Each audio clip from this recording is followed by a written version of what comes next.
La veille de la conversation téléphonique de Donald Trump avec le dictateur russe Vladimir Poutine, le Kremlin a décidé de sortir une conserve et rappeler comment Poutine, déjà à la fin du mois de mars de cette année, avait annoncé de nouveaux objectifs pour la soi-disant opération militaire spéciale. Et dans cette émission, je propose d'analyser ce que veut Poutine de l'Ukraine et de Donald Trump, quels nouveaux objectifs de la guerre il annonce, et pourquoi ce sujet sur ces objectifs de l'opération militaire spéciale refait surface maintenant. Et en plus, à mon grand regret, je veux vous présenter aujourd'hui des informations tirées d'un article qui affirme que Poutine a toujours tous les atouts en main dans la guerre contre l'Ukraine. Il n'a aucune raison de reculer, donc il va faire durer les choses. Je m'appelle Alexei Petchy. Aujourd'hui, nous sommes le 18 mai. Parlons de tout dans l'ordre. Alors, aujourd'hui, malheureusement, de nombreux médias ukrainiens, y compris les médias, ont commencé à publier des informations selon lesquelles Poutine aurait annoncé de nouveaux objectifs pour l'opération militaire spéciale. Parmi les objectifs de son opération militaire spéciale, c'est-à-dire la guerre contre l'Ukraine, le président russe Vladimir Poutine a cité la protection de la population russophone d'Ukraine comme le résultat qu'il souhaite atteindre.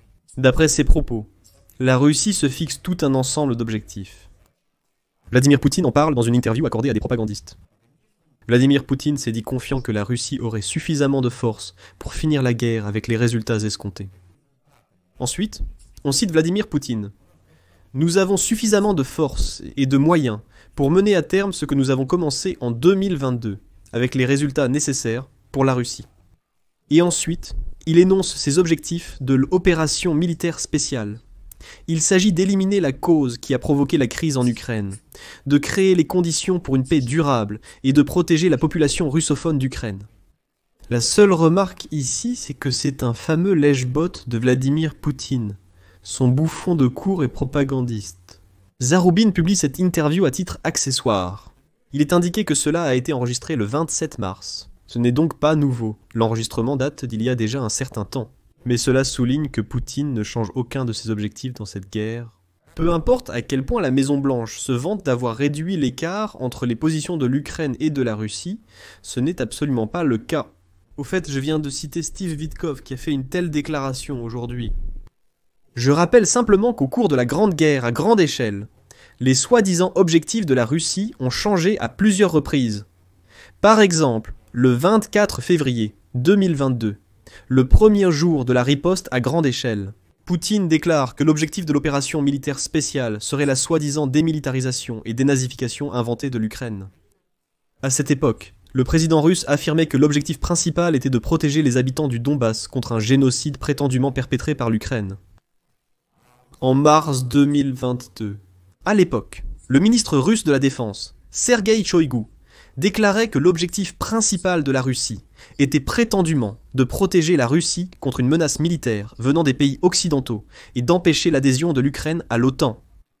À la fin du mois de mars 2022, la question de la dénazification et de la démilitarisation de l'Ukraine passe au second plan, et à ce moment-là, l'objectif principal devient l'aide à la République populaire de Donetsk et à la République populaire de Lougansk. À l'été de la même année, 2022, Sergueï Lavrov, chef de la diplomatie russe, affirme que la Russie aidera les Ukrainiens à se libérer d'un régime totalement anti-populaire et anti-historique. Il déclare notamment sur l'élargissement géographique des objectifs de la guerre. Déjà en décembre 2023. Poutine souligne que la paix en Ukraine n'arrivera que lorsque tous les objectifs de l'opération militaire spéciale seront atteints. Encore une fois, dénazification, démilitarisation et statut neutre de l'Ukraine. En ce moment, il se répète. C'est donc un bon signal pour nos partenaires et alliés. Rien n'a changé dans sa tête. Mais malheureusement, aujourd'hui, un article très révélateur est publié dans un média disant que Poutine a toujours tous les atouts en main dans la guerre contre l'Ukraine et qu'il n'a aucune raison de reculer. Comme l'écrit le média cette semaine, Volodymyr Zelensky a exprimé sa volonté de rencontrer Vladimir Poutine à Istanbul, mais le dirigeant russe a refusé, n'envoyant qu'une délégation de courtisans du Kremlin. Suite à cela, Donald Trump a également annulé la rencontre, laissant le dirigeant ukrainien et le monde entier dans une totale incertitude. La prochaine étape du président américain sera le renforcement des sanctions contre la Russie obstinée. Ou va-t-il simplement, comme on dit, débrancher la prise et laisser l'Ukraine impuissante sans aide militaire et financière. Comme l'écrit Bloomberg, Trump montre clairement son impatience envers les deux parties du conflit, et il éprouve particulièrement un manque de sympathie envers Zelensky. Il garde encore rancune du fait qu'au début de son mandat, le dirigeant ukrainien a refusé de l'aider à attaquer Hunter Biden.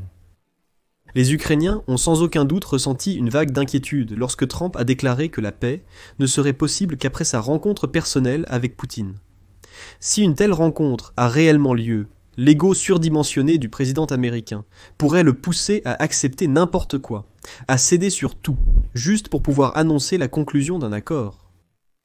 Si, ou plus probablement, lorsque les États-Unis cesseront à nouveau de livrer des armes, l'Ukraine pourra tenir environ 4 mois avant d'épuiser ses réserves clés. Il s'agit notamment d'obus d'artillerie de 155 mm et de missiles pour les systèmes patriotes. Aussi encourageantes que puissent être les déclarations des capitales européennes, l'Union européenne est en réalité incapable de compenser ce manque. Selon Bloomberg, la Grande-Bretagne a vidé ses arsenaux et n'envoie désormais que de petits lots d'armes nouvellement produites. Poutine, pendant ce temps, estime qu'il détient les atouts. Cette position, Trump l'a déjà publiquement soutenue. Les sanctions économiques, assouplies discrètement par les États-Unis depuis janvier, surtout dans les opérations financières avec la Russie, ne suffisent pas pour forcer le Kremlin à capituler. Poutine achète des armes et des munitions pour une fraction du prix que Zelensky et ses alliés occidentaux paient pour le matériel fabriqué par l'OTAN. Selon les estimations, la Corée du Nord a fourni à la Russie 6 millions d'obus d'artillerie, ce qui représente environ 40% de ses besoins. Les mercenaires compensent les lourdes pertes des militaires russes. Dans le même temps, l'Ukraine est confrontée à une grave pénurie de ressources de mobilisation. Et voici l'un des auteurs d'un autre journal. Il s'agit d'une publication du Conseil américain pour les relations internationales, qui écrivait déjà en 2022. Même si la Russie ne parvient pas à conquérir l'Ukraine, elle pourra en faire un endroit dangereux pour y vivre et un pays sans perspective pour les investissements. Cela semblait convaincant à l'époque, et cela reste d'actualité aujourd'hui. Poutine paraît que, s'il tient assez longtemps, ce président américain transactionnel finira par céder, parce qu'il ne voit aucun avantage pour lui dans la guerre en Ukraine. En conséquence, l'Ukraine pourrait devenir un État en faillite sur lequel Poutine pourrait établir son hégémonie. Il a déjà atteint cet objectif en Biélorussie, et maintenant il progresse vers le contrôle de la Géorgie et de la Moldavie. Comme l'écrit Bloomberg, Poutine est un homme de substance. Restaurer l'Empire russe et l'Union des républiques socialistes soviétiques, ressusciter ce qu'ils étaient, c'est inquiétant. Un grand nombre de Russes considèrent cela comme une grandeur nationale. Au sens plus large, la Russie étend son influence dans le monde, tandis que les États-Unis se retirent rapidement de leurs engagements internationaux. Alors que l'Amérique affaiblit ses départements d'État et renonce à ses instruments de soft power, la Russie, elle, renforce systématiquement ses positions, notamment en Afrique. Vladimir Poutine propose aux dirigeants du Niger, du Burkina Faso et du Mali des gardes du corps, provenant de sociétés militaires privées russes, et aussi une totale indifférence du Kremlin à la corruption, en échange d'un accès prioritaire aux ressources naturelles de ces pays. De plus, comme l'écrit Bloomberg, si l'on regarde l'état d'esprit dans le royaume de Donald Trump, peu d'Américains remarquent ou s'inquiètent de ces événements. Malgré l'impopularité de Vladimir Poutine en tant que tyran, les sondages révèlent une baisse de l'hostilité envers la Russie. La société américaine ne considère plus les Russes comme des ennemis, un changement notable depuis 1945 et... Cependant, selon Bloomberg, la confiance entre les alliés s'est fragilisée. Les Ukrainiens ont douloureusement ressenti les conséquences de leur offensive de 2023, qui s'est terminée par de lourdes pertes. Cette décision a été prise sous la pression de hauts responsables des États-Unis et du Royaume-Uni, notamment du général Mark Milley, alors président du comité des chefs d'état-major interarmés des États-Unis, ainsi que de son homologue britannique. Selon la majorité des experts militaires ukrainiens et occidentaux, la meilleure stratégie pour les forces armées ukrainiennes est maintenant une défense en profondeur. Faire de l'Ukraine un hérisson trop épineux pour que la Russie puisse mener contre elle une guerre de longue durée. Les Ukrainiens ont démontré leur efficacité dans la conduite d'une guerre asymétrique, en frappant profondément à l'arrière de la Russie et en forçant la flotte russe à fuir la mer Noire. Pratiquement tous les chefs militaires occidentaux compétents reconnaissent que Kiev devrait renoncer à l'idée de reprendre militairement les territoires perdus à l'Est. De plus, ces terres sont si détruites que l'Ukraine ne pourra simplement pas financer leur reconstruction. Néanmoins, comme le rapporte Bloomberg, Poutine reste déterminé à contrôler l'Ukraine entière, à renverser son gouvernement et à y installer des marionnettes. Il veut démilitariser le pays et l'isoler de l'Occident. La seule façon de le faire changer d'avis est d'accroître la pression, tant militaire qu'économique. Avant tout, il faut le convaincre que les États-Unis ne vont pas abandonner l'Ukraine, alors qu'il en est absolument persuadé en ce moment. Si Donald Trump arrête l'aide militaire, l'Ukraine est condamnée. Cela signifiera l'abandon des valeurs que les États-Unis protègent depuis l'époque des pères fondateurs. Comme vous le constatez, l'ambiance est assez sombre actuellement dans les médias occidentaux. Partant du fait que le président américain Donald Trump veut tellement rencontrer Poutine qu'il convainc tout le monde autour de lui que c'est Zelensky qui est coupable, que c'est Biden qui est coupable, que c'est l'Ukraine qui est coupable, parce qu'elle a soudainement commencé à se défendre contre un État plus grand, avec une armée plus puissante. Et là, la logique est incompréhensible. Je ne comprends pas pourquoi aucun journaliste n'a demandé à Trump ce qu'il aurait fallu faire. Donc, Trump essaie déjà à plusieurs reprises de reprocher à l'Ukraine et à Zelensky le fait que nous avons commencé à nous battre contre les Russes. Que les Russes auraient attaqué, et nous avons résisté et commencé à nous battre.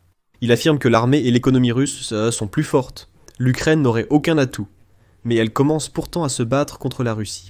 Je suis surpris qu'aucun journaliste n'ait posé la question. Que fallait-il faire? Fallait-il capituler? Tout simplement capituler. Trump a déjà répondu indirectement à cette question, il me semble.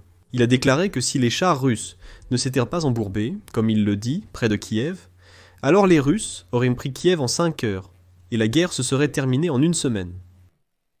Mais dans l'émission précédente, j'ai montré des images de la boue dans laquelle, comme l'a dit Trump, ils se sont embourbés. Ils brûlaient, car les forces armées ukrainiennes les détruisaient. C'est un épisode à part, je vous recommande de le regarder. Ici, je mets des points de suspension. Partagez votre opinion. Commentez cet épisode, abonnez-vous à la chaîne, activez la cloche et mettez un like. C'est tout pour aujourd'hui, prenez soin de vous, à bientôt à tous.